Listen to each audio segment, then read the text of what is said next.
Hi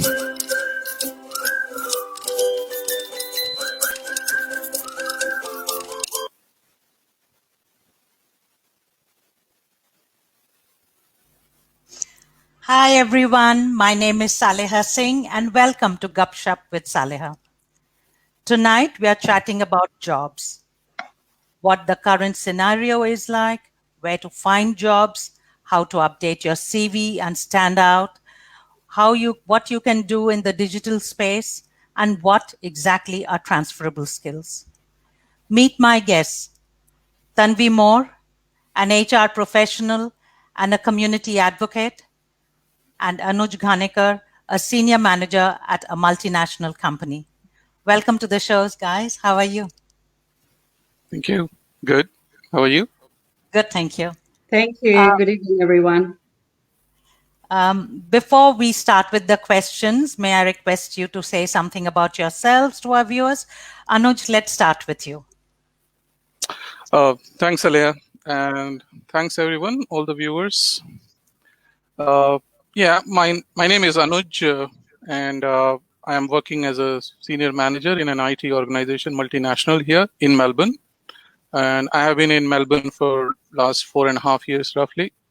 And it has been a great experience working in Australia since I've been here. I've been here with family, and all good. Thank you. Tanvi? Hi, everyone. Thanks, Saleha, for giving us the opportunity today. Thanks to Icon Media as well. I think it's a great platform for us to share our experience. My name is Tanvi. I'm a master's in human resources. Did 3 years of experience in travel and aviation industry back in India, and then came to Australia in February 2008. Since then, have been working in the talent acquisition space. Across different industries and verticals. So I've got a lot of experience in the private sector, but for the last 5 years, in fact, I've been working in the public sector, which I personally feel that I'm very passionate about. My most of the career happened to be in the recruitment side of things, happened to be on the technology side, so IT and engineering. Outside my day job, I am equally passionate about some community projects that I do. So I try to create opportunities through my skills and strengths, and probably put maybe through events. Use my HR knowledge and share doing workshops for migrants and international students. I do a lot of mentoring on LinkedIn as well. And then currently I'm doing homelessness, awareness about homelessness through my social project called Remove Blindfolds. I just feel that Australia is a resourceful country. So if you have that willingness, you should put yourself out there and use your skills and strengths to be able to help each other. Thank you, Tanvi. Thanks, Tanvi. Amazing work, your community service. Really impressed. Anuj, I'll start the evening with questions for you first. So this morning I read on Channel 9 that the Victorian Treasurer Tim Pallis is expecting unemployment to peak at 11% in the September quarter.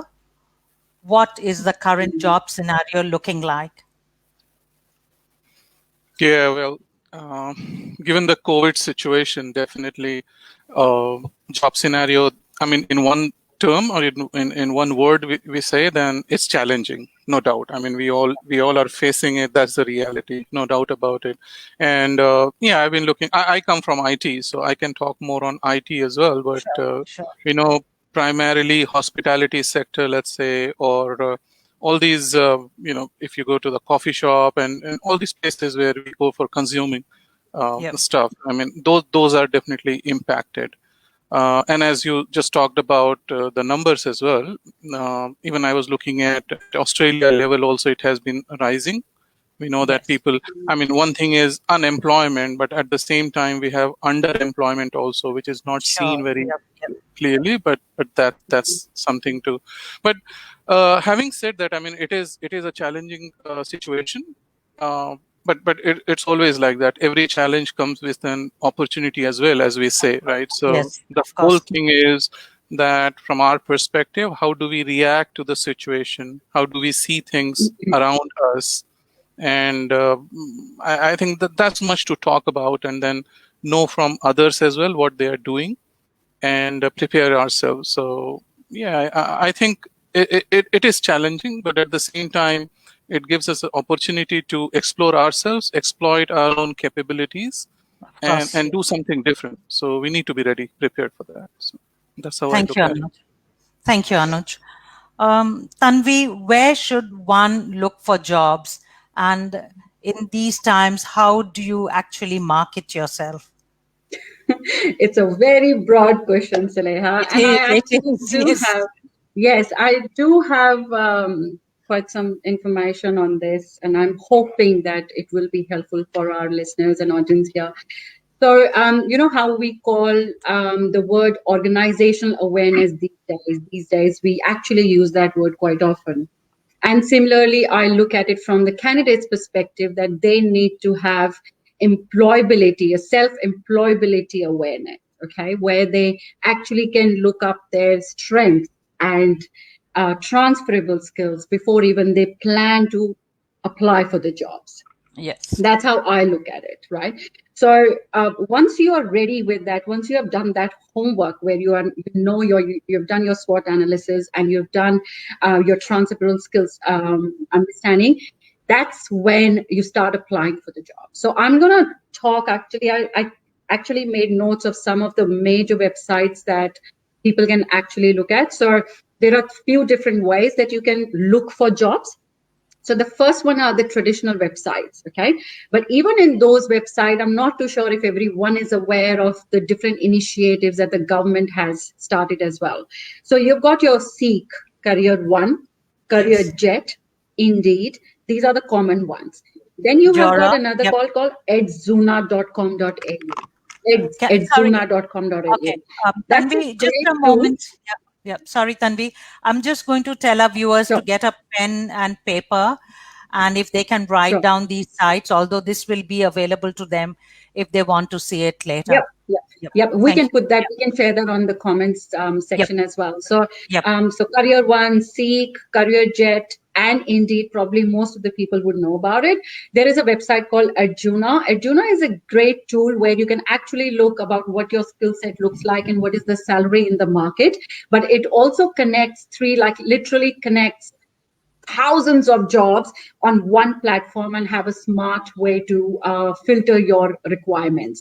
I Okay. do think that it will be great. It is a great tool for candidates to register their details on Edzuna. It's quite popular these days. Okay. Another one is Australian government portal, which is Yes. jobsearch.gov.au. That's Okay. again, that's a government portal. So government has probably all these agencies that are associated with the government. So they have put all those jobs there.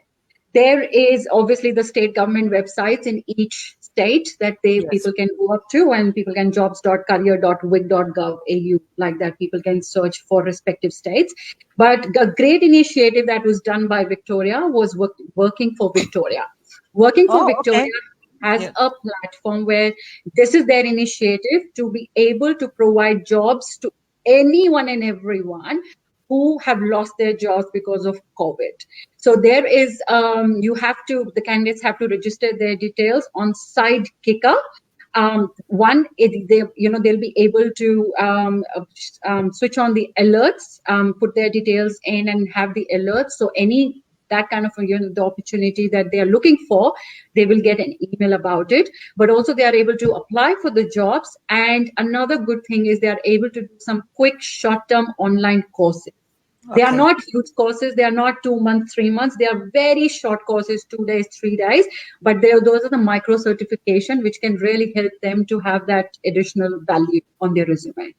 And are The these second, courses free? Are these courses yes, free? yes, They are free. yes. Most of them are free. Yep. I'm not. There may be some specialized ones, but this is overall they're free to do it. Sure. Yep. Another platform are the specialized websites. So when you're looking for specific jobs, so your creative industry people, they have the Arts Hub. If you're looking for flexible working arrangements kind of a role, that's Flex Careers. For graduates, there is a Grad Connection, and there is paddle, which connects the employers with the grads and the interns. So even for like 3 months opportunity for a grad, that can be a great platform for them. There is a job seeker in ethical jobs, which is purely for the not-for-profit organizations. There are spot jobs, which are for entry level and part-time job seekers. Then there is work fast, which is for labor hire, contract workers. So these are the platforms that people need to know, and all of those are available online. So if you Google, they will be able to come to know about these websites. The idea is to register themselves on those websites and get onto it. Look at what is available in the market. The third the platform will be employer recruitment platforms. So if you're looking, if you are from IT industry, from a specific sales industry, it is a great tool where you register yourself directly with the employer rather than going through the websites, other seeker websites and media, because that ways you are able to reach out and apply for the jobs quicker than the other candidates. It gives you an added advantage.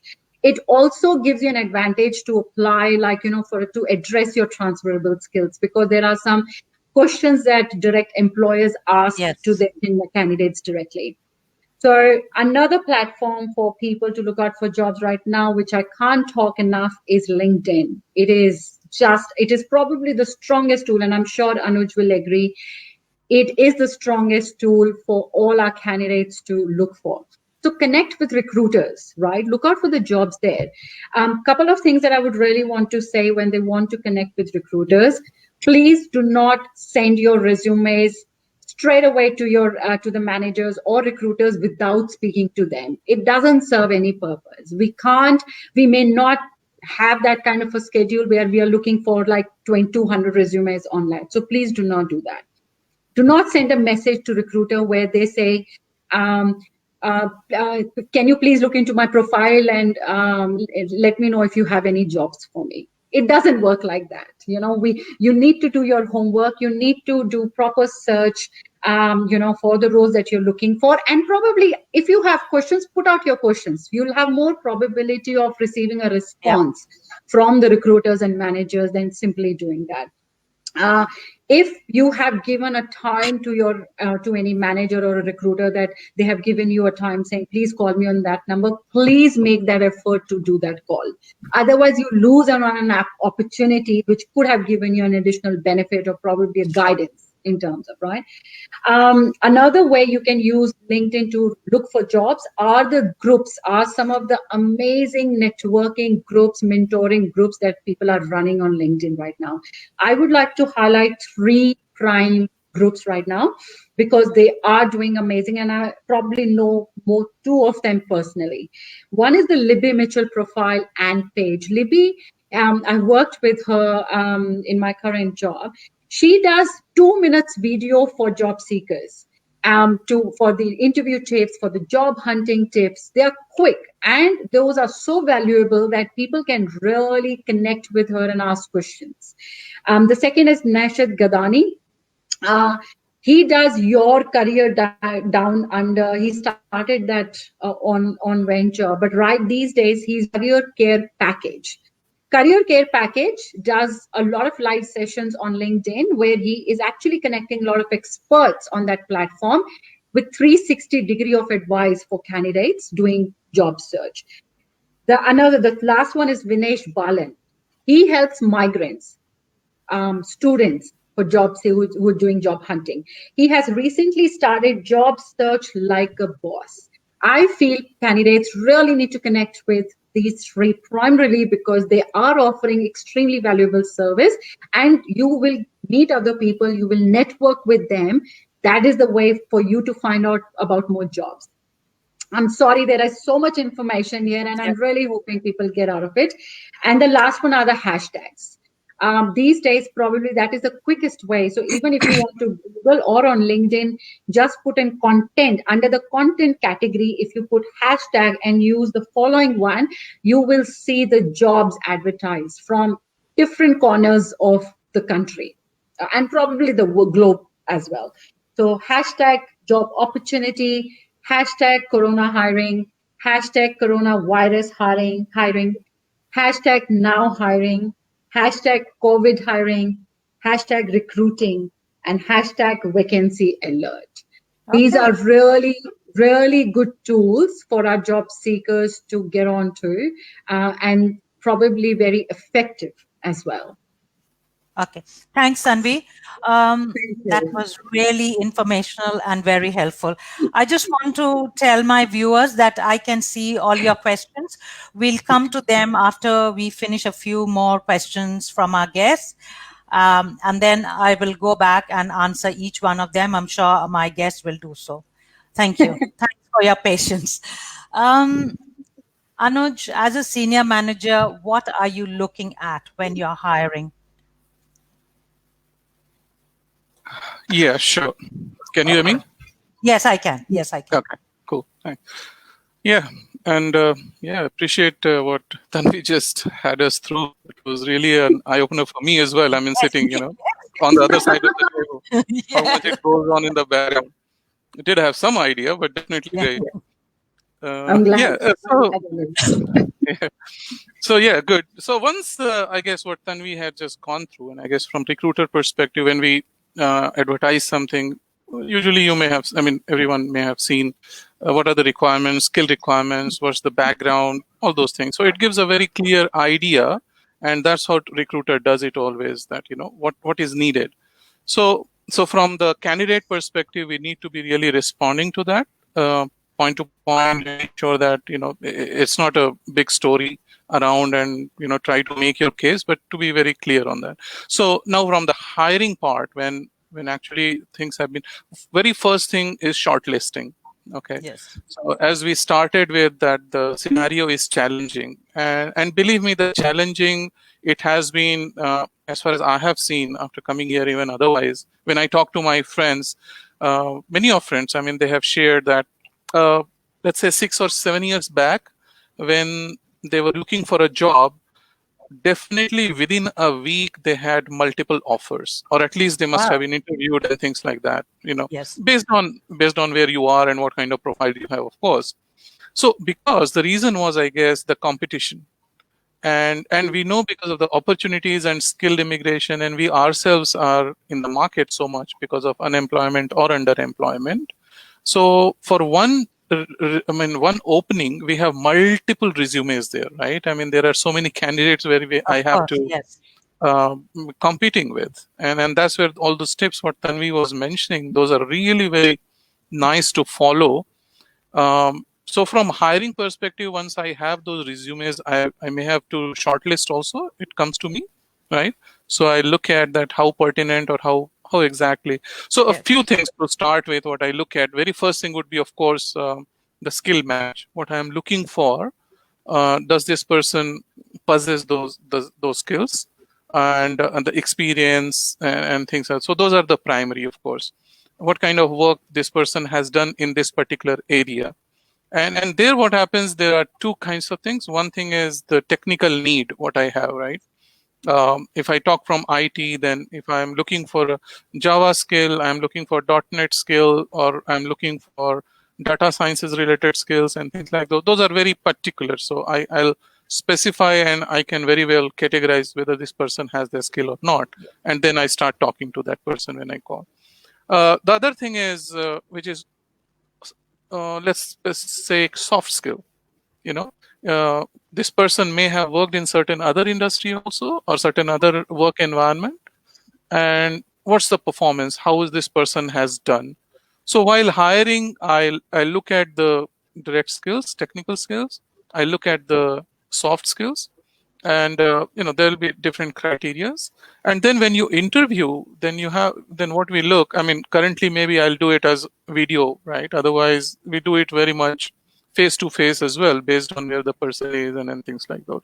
So one has to be really very brief in answering to the point. Other thing I have seen, and I was quoting to some of my friends as well, and then especially being an Indian, we are quite emotional on things, while answering questions. So if I don't know something, then it's really difficult for me to say, oh, sorry, I don't know. But it's okay. It's okay to say that, okay, I don't know this, and focus on things what my capabilities are. Because from hiring perspective, I think my approach has been to ask someone what he knows, what I have gone through in his resume or curriculum, what he has mentioned, not to check on what or he or she doesn't know. It doesn't make any sense, right? Sure. So if a person has written, okay, I have done these projects in these particular areas, in insurance, banking, retail, or any other, or a particular technical, then I would like to know what exactly this person has mentioned knows in detail or not, and whether it matches to my requirements or not. So a message that if when I'm interviewing someone, and if I don't select someone, it doesn't mean that that person has done bad. Not necessarily. It just It, means it, someone's it, better. that's one point, and second point, possibly it doesn't match to what I require. Yes. So person may be good at A, B, C, but unfortunately I'm looking at D, E, F, or X, Y, Z, or something of that. So not to get disheartened, but be very clear. Communication has to be good. Presentation is very good. Has to be really nice, because it gives a perception. It forms, because how much? Maybe half an hour, 1 hour maximum. We do talk, right, based on the time slot what we set. So it's important the time which is given, how much I utilize, how do I optimize and make sure that I do the best while there. So these are some hiring techniques. Other than that, there are so many things what we go preparing on the questions, and and people respond to that. But it's very easy to find out as well from hiring. One who is doing hiring or may have interviewed multiple people, you can very easily make out that who has really the strength, what are the strengths, and just faking on something. So it's very important. Yes. Thanks, Anuj. This question is for you, Tanvi. Sure. And it is also somebody who has asked me this question. So I'll put it on the screen. I'll ask you the question first. Where should one look for jobs? You've already talked about that. And how should one market themselves? Okay.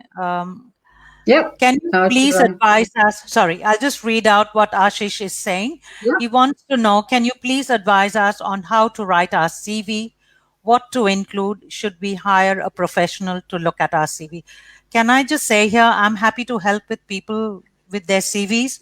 Please contact me on the Icon website, and I'll happily do it for some of the people. I can't do it for everybody, but I'll do for some. So, Tanvi, over to you. Fantastic. Great question, Ashish, because I think we always, we've come, we've have a particular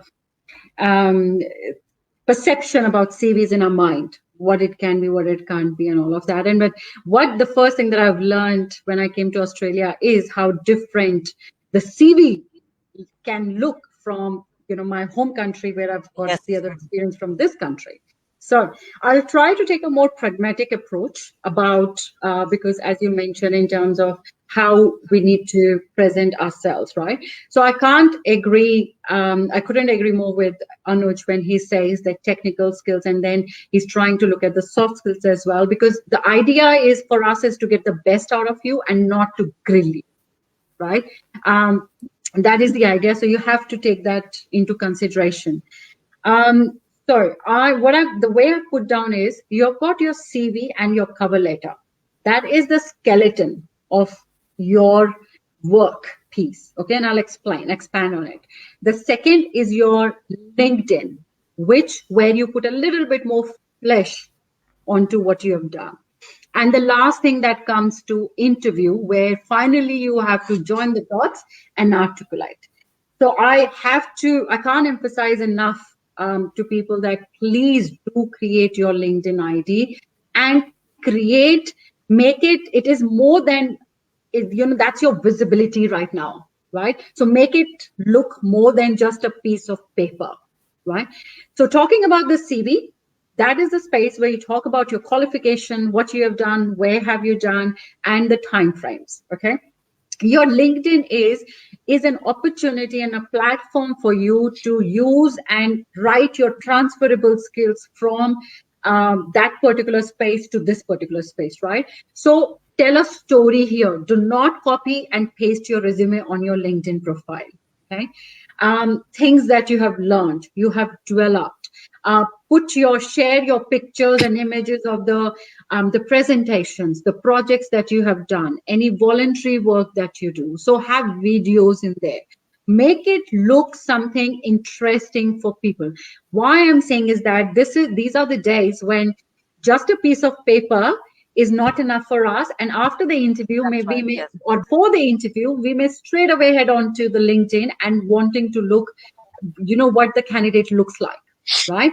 Because though the social media profiles tells a lot about you to us, how active you are, how community conscious you are, what are the values you live by, what are the posts you have written. It is also a great piece to have your presence there. So when you comment on other people's posts, your presence increase. So how he said that, you're looking for a professional look. You never know, among those people who are looking at your comments, somebody may approach you, or you may want to approach somebody to look at your CV there, right? To find out, what these days I know that a lot of people on LinkedIn have advertised or put up a post saying they're happy to help people for free. They're happy for candidates to consult. So have that LinkedIn profile, in a way, invest a good amount of time on LinkedIn, right? Now, as Ashish said, what to write on your resume. So when we talk about your resume, the foremost thing that I have to talk about is email address, especially people coming from South Indian community. We can have all weird kind of email addresses on our resumes, but if you want to set a tone of what you are all about, please have a professional and a sober email address. It is really important.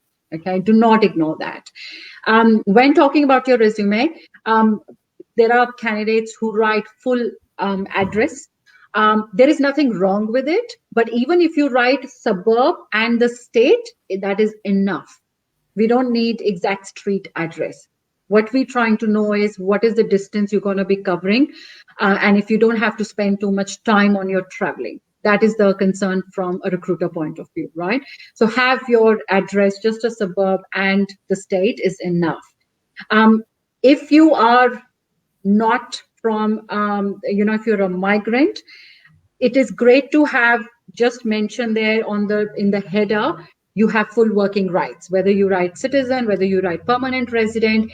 You do not let that hanging on the recruiter to find out, to call you what is a working status you have, right? So straight away say full working status, and that's enough for most of the jobs. If the job requires that you need to be Australian citizen or permanent resident, please mention that. That avoids that one step, right? In terms of the content, when you're talking about your, I'm talking from Australian resume format point of view for everybody's knowledge. So have your qualification right on the top. So you can always talk about your summary, what professional line you belong to. So 2-3 lines there, what is the career objective, but have it in a way which is more relatable and meaningful. Do not have an absurd ad hoc senseless line which doesn't make any sense, right? So have it more purposeful. Have your qualification there. Then talk about your technical and non-technical skills. So what Anuj was talking about, soft skills. So those are the transferable skills that you can list into columns and categories or however you want to present. Capabilities is what we call core competencies. Then when you start talking about your summary, when you talk about the organization that you have worked in, have one line about that organization. Not every recruiter might be aware of every industry that you have worked in. So if I do not know what the company I've worked in, I may not be able to relate. So that one line, whether it belongs to a manufacturing industry or it's a pharmaceutical or it's a banking domain, that is really straightforward, saying he's coming from the financial or they are coming from the financial. Talking about the responsibilities, I think it's a great idea to put responsibilities in 3, 4 points, nothing more than that. Do not have 10 points because I don't think so. We have that much time to read 10 responsibilities. Have 3, 4 main. Talk about your achievements. And those achievements do not have to be bombarded big achievements. It can be little small things like streamlining the process, which has ultimately ended up improving the efficiency of a particular department or a business group. So have those achievements there, whether it's in terms of the data, the result, whether it's in terms of the improvising the process, whether it was in terms of managing a conflict or hitting the ground straight away. You have just joined. I know in one of my role, I was given 27 jobs on the first day to recruit for. I had to hit the ground straight away. So it is, I put that in my achievement because I took all of that on board and straight away went with it. So have those achievements there. Have the volunteer work, please, on your resume. It's extremely important.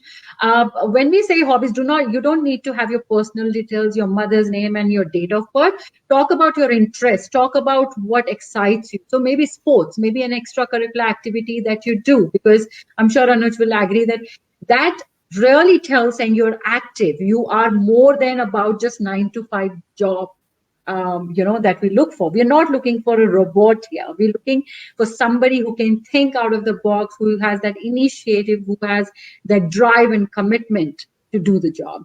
So those are the things that will really put in a neat and a clear manner. Make sure that you have got little spaces in between the bullet points. Do not make it a too long 5-6 pages resume. No typos, no grammar, because if you write excellent communication skills and eye for detail, and then you have all those mistakes on your resume, it straight away put the recruiter off from the overall assessment. Understand the keywords that the job description has and try to have those in your qualification in your resume. Your qualification matters. And yes, you can definitely go ahead and share it, approach a professional to look at it. At times, you can even share it with your family member or a friend just to cross-check it, because at times when you're creating, you can get too much into it. You may not be able to see the mistakes. So even cross-checking it with another team member is a great idea to see how the format looks. Is it short? Is it crisp? Like that. So those are the few elements that that probably a resume should include, and in the way it will stand out. With the cover letter as well, I will straight away talk about, because most of the companies do ask for cover letter. If it is a simple cover letter, just have it in 1-page summary of your skills and the strengths and the transferable skills that you can bring. It is a great opportunity to pick up the words from the position description and describe here how you can relate to those skills and how you're able to perform those skills. If you are asked to address key selection criteria, that is another big space. I think it's people, including me, I used to get very scared of KSC. Oh my God, this is time taking. This is going to take 3 days for me. But candidates need to take that as an opportunity to put themselves out there. Else, it could be just recruiters' own assessment saying, control find, or these are not the words in the resume, I'll not do it. I'll not select them. But key selection criteria gives you an additional opportunity to demonstrate your capabilities, your experience, and stand it out from the other candidates. So those are the few points I would say in resume. So you have to ensure that your information on resume and your information on LinkedIn is connected. So you're actually able to articulate both of it at the time of the interview. That is the value add. Thank you, Tanvi. This next question is for Anuj. Anuj, this is a question from one of our viewers. Nikita wants to know that she is for 5 months. She has experience of as a project manager at a multinational company. And what are your suggestions? Do you think jobs will pick up after Christmas? Saleha, sorry, I lost a bit. Okay. I couldn't hear your question completely. Okay. So Nikita says she has been in Australia for 5 months and she has experience in project management, and she's worked at a multinational company. She obviously, at the moment, she doesn't have a job. And what are your suggestions? Do you think that the job market will pick up after Christmas? Okay. Yeah, I think it's sure. So, Nikita, I mean, this question is pretty generic in a way. So, a couple of things I'll say. If you are new, I don't know, if you are new to the Australia, what happens that in Australia, I have seen even myself after coming here.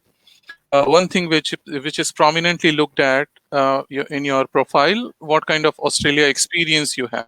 Point number Local one. experience, yes. Local experience, what we talk. So not to worry, because even when the job market, so-called, we had good time, at that point of time as well, I mean, if you are fortunate enough, you got the job very easily. But it took my colleagues, and I know friends, those 3 months, 4 months, 5 months, also at times. So the point is, keep cool, keep trying, and definitely Tanvi's suggestions are great. Coming back to the question regarding the job market, I mean, we all are speculating. Regarding IT, I can tell, and actually from the first question also, Saleha, what you had asked, and I was going through different websites and reports. Interestingly, LinkedIn, okay, and LinkedIn definitely, it's from IT, everyone knows. It has reported around 17% increase in IT jobs here in Australia. Wow, okay. There are some, while I was looking at Seek and other websites where they are saying that, so it's a mixed bag. And I know from my work environment and from other work environments also, there have been redundancies and things like those. So this thing will continue. But at the same time, there are new jobs also that they are coming into the market because of one thing very easily I can see, digital transformation. So many companies, those who had been on that path and worked on digital transformation, so it's not that difficult for them. But there are companies which are going into digital transformation. So Nikita, from your perspective, keep looking. There are companies which are hiring, and if they are going for any kind of job, then definitely, you got to have a person who manages it well. So try to look at the job, look at the stuff, from the requirement, and look at what you have done. Exploit your references or contacts, what you have here. And as Tanvi was mentioning, be active on LinkedIn as much as you can. Definitely, I mean, unfortunately, if we talk about, again, Melbourne, unfortunately, we got wave 2, and you don't know how things will be, so it has slowed down. Otherwise, things were opening up. And government is doing tremendous job, I must say. Look at the communication and job seeker and job keeper kind of thing. So definitely everyone is ready to go once things start. Things will be slow. And we do talk about the new normal and then things like those. So there'll be opportunities. There are still opportunities. I can tell you, I mean, there are still opportunities if you look around and go with the suggestions what Tanvi has said. You can still find a lot of things. I know, just one quick point I'll take. Unfortunately, because of Melbourne, it's a bit slow, but it will open up. Yes. There are a lot But of now you jobs can, in Sydney and other places. There are. I mean, I know people, those who are getting jobs there. and now you can work from home from anywhere. That's the new There you normal, go. isn't it? There Yes. you go. That's the new normal. So So I have, yeah, I sorry. think No. it's no. I think it will open up, and not only I think, I'm pretty sure things will open up. I mean, post Christmas, as usually it does. Yes. This is a question, and I don't know who will answer. This is from Paraminder Singh, and he wants to know what's going to happen to the real estate industry. I don't know what that question. Who would like to answer? I'm looking for that answer myself. Maybe. I suppose all of us are, because now you have remote viewing, and but I'm sure things will. I mean, we all live in hope, isn't it? I'm sure things will get better. I mean, state 4 restrictions are tough. I haven't seen my girls in 6 weeks, so I'm sure all of us are doing it tough. But the economy has to go on, and I'm sure people, the government's also taking cognizance of this. It will not be shut down. So, Yeah. Parvinder Singh, please keep faith. It will happen. All of No, us are in the same boat. yeah, Saleha, I personally feel it depends. Every industry had got a setback, but every industry is trying different methods of coming back. Okay. Yes. Now, real estate industry hasn't stopped its operations. They are doing virtual house inspections. They haven't stopped auctions. They are still going for one-on-one inspections that used to happen probably few years ago, where you could just get the keys from the office and go and see the apartment, the house. So I don't think so. They have stopped their operations. It may have this is too new for every single business operating in the world today. So, but every business is, they are trying to say what are others doing, right? And they're adopting to the technology, and it may take some time for people to say, okay, this is the next steps that we have to take, and this is the way we have to plan. So definitely, I don't think so real estate industry gonna diminish anywhere. It's not won't. gonna happen. No. No, it won't. So it's just about a matter of time, about effective ways each industry can come up with how they can operate. Would you ever imagine not going to Myers or David Jones gonna stop shopping? No, they are as busy as before with the deliveries today. Nothing has stopped. Online shopping is, yes. Online shopping it has increased with a huge percent. So Alibaba is flourishing right now from every aspect. So literally, So Param, there is absolutely all hopes out there. So okay, Anuj, this is for you. We have gone way beyond our scheduled time, but we'll continue. Deepa says she lost her job due to COVID-19, and she's clueless as to what to do next. Her background is in IT. Okay. Okay. I don't know. Literally in IT, because IT is a wide sector. Yes. One thing I can suggest, and I mean it applies to me also, honestly, because I have seen myself the bad days. So a few things going by my experience, and I do see it others as well. First of all, first and foremost, don't take it as a taboo. Okay, because we first thing that brings our morale down, thinking that there's something big or something wrong has happened, completely wrong. It's not good, unfortunate, but possibly from IT perspective, we have been seeing it for a few years now, and it's going to be there, and it's none of your fault, because of redundancy and because of the way business is functioning, it's happening. So what she needs to do, diversify. I mean, if you are in testing, there are many people who are in testing world. There are many people who are in development world. There are people who are working on management and things like those. So a couple of things what you can do that diversify, and there are many certificate courses. There are different courses also where you can train yourself. So while you are looking for job, and all the suggestions what you may have seen coming from Tanvi, make sure that you diversify your area. Don't stick to just one thing and then think that, okay, opportunity will come and then I'll grab it. For example, if I'm in a testing world, I'm just taking an example, and based on my expertise and what I have done earlier, if I want to get into some coding related areas also, because anything hands-on, can I go into DevOps area? Can I develop my skills into, because every company is going in digital way today.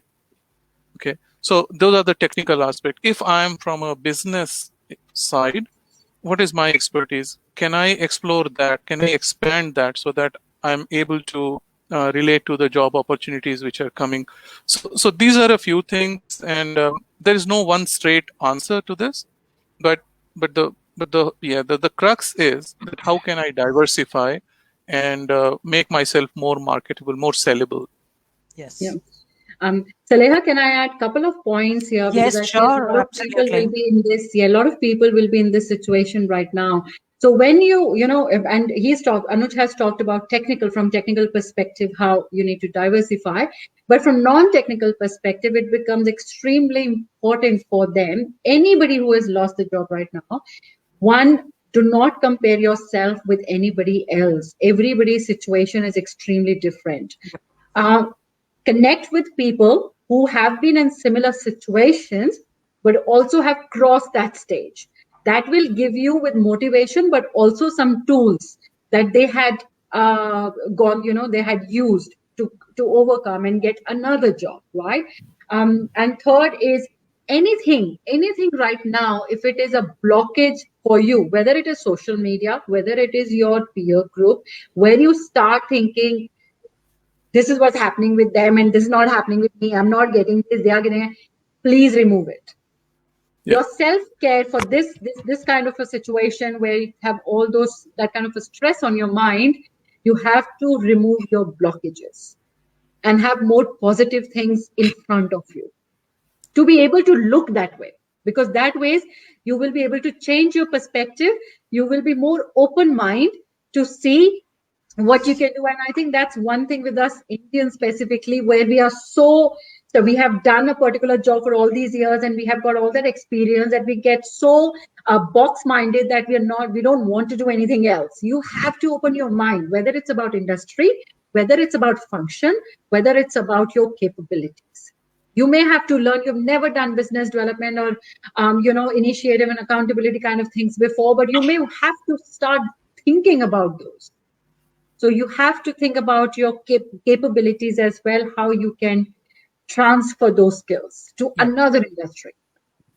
And can I add one just on a lighter vein? I keep talking about it because what happens, we usually start boiling the ocean because and react differently. So what Tanvi you're saying is very important, and it's a joke I have seen in one of the clips in the movie as well, that there are two friends running, going in the jungle. A lion comes or a tiger comes in, and they start running. So one of them start tying the shoelaces. So this guy says, "Why are you tying your shoelaces? Aren't you afraid of your life?"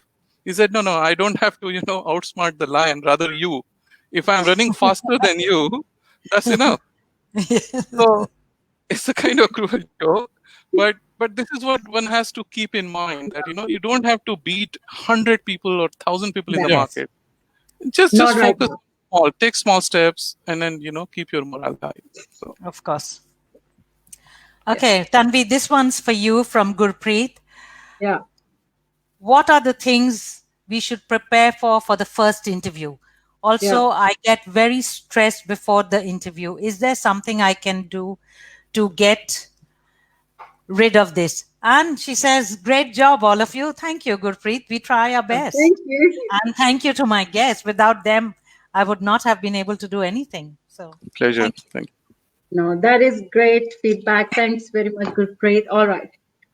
Whether I can tell you, Gurpreet, whether it's a first interview or the 50th or a 500th interview, it doesn't matter.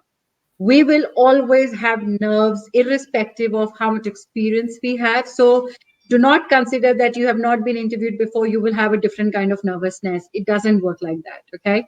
The idea is to prepare extremely well. So have that self-awareness. How much time do you need for the prep? Are you somebody who's literally can grasp all of the knowledge and think about all the things right on the last day and start doing it? Or do you want to start preparing, few days before, depending on when you get the call? So have that self-awareness, and the more prep you give, the more time you give to the prep, better it will be for you to be able to control your nerves, because you will become confident. It is just about that. Little things you cannot ignore and leave it until the last moment. What you're gonna wear, what is the address, now that you don't have to. But today, if you don't have to reach another address, you are doing on technology. Technology can go wrong like that. And if you are not able to log in and have technology difficulty for the first 15 minutes, that can increase your nerves during the interview. So have that interaction with the recruiter, because I know that if any candidate tells me, Tanvi, I'm not too sure about my system or my laptop, can I try a day before or half an hour before? I'll be more than glad to come and test it. Okay. So do not ignore the technology issues today, which is very, very important. Do your homework, learn about the organization. Are your values, learn about their values, because everything that you say should be in alignment, not in a fake sense, but in a genuine and authentic manner, in alignment with what organization does, because then you'll be able to demonstrate more positively and more confidently. It will come from you. So learn about the organization. Do not hesitate if this is your first interview specific that you ask. When the recruiter calls you and straight away tells you these are the details, do not hesitate to call them back and ask for some guidance. Ask them, do you have any tips? How should I prepare? Where can I look for some information in relation to this particular role? There may be a business page in the organization, so you will be able to have more insight into what kind of projects they do, what is the role entails. And probably I know that I'm always forthright if the candidate asks in terms of how they need to prepare for the interview. What is the style of the interview? Do the panel need more comprehensive responses, or they need quick responses, crisp responses? So do we need to follow a particular technique like STAR technique? So have that conversation with the recruiter. That will help you to go back and do your homework. And then my personal technique that I use, it works most of the time, which is anything, that I've done and, I want to demonstrate, I write on paper. I write on paper because it clearly tells me what am I bringing on the table. The more you write, more aware you will become of the work that you have done, the experience that you have, the capabilities that you have, the strengths that you can bring. So give a lot of time to the prep as much as you can. And then do not ignore the trivial things. Be prepared about the technology. And if nothing works, have options. It can be a phone. If the technology doesn't work, we can always interview over the phone today. So, have those, and please do have a glass of water with you always when you're interviewing. At the time of the interview, one of the major things that I feel very helpful is please give pauses. Use the pause technique. Do not rush and roll into your interview. Give a pause to say, understand what the panel is asking. The questions are very important for you to be able to listen to. So have that presence of mind, but that will be if you have slept better the day before. And if you have done that 2-3 days of preps and not everything on the last day, it will really help you calm your nerves. And I personally recommend everyone to do a meditation. I personally feel that 10 minutes of, when I say meditation, it may be just sitting in silence the night before, when you have done everything. Give yourself that time and have that self-belief that this is what you have applied for. This is what you want to do because you strongly believe that this is what you're suitable for. So have that self-conflict, because that will just help you balance and put everything together. Thank you. Thanks, Tanvi. I think I have lots and lots of questions, which is going to take another hour, which we can't afford to. It is gone way beyond. So maybe we can have another conversation in a couple of weeks' time if you guys are happy with it. I'll keep these questions, not promising anyone. Somebody who has asked for jobs, no, sorry, guys, we can't help anyone get a job. We can just suggest what you can do. As I said, we'll keep the questions. Hopefully, we'd be able to answer it. I will have to come back to you whether my guests are available for a second session. If they are, we'll come back. Again, no promises, but for tonight, we'll have to, I think, just end it there. Sorry, guys, if I haven't been able to answer your questions, if my guests haven't been able to answer my questions, apologies on their behalf. We've just gone way. We are touching 1 hour for a half an hour program. So thank you very much, Anuj, Tanvi, for coming to my show. Pleasure. Really pleasure. Thank you to all my Thanks, viewers Saleha. for all. Thank you for coming. And to all my viewers, thank you for the lovely comments that you have for me. I couldn't have done it without you. Stay well, stay safe. Have a good night. Bye, everyone. Stay Bye. safe. Stay safe. Bye. Bye. Good night. Bye. Good night.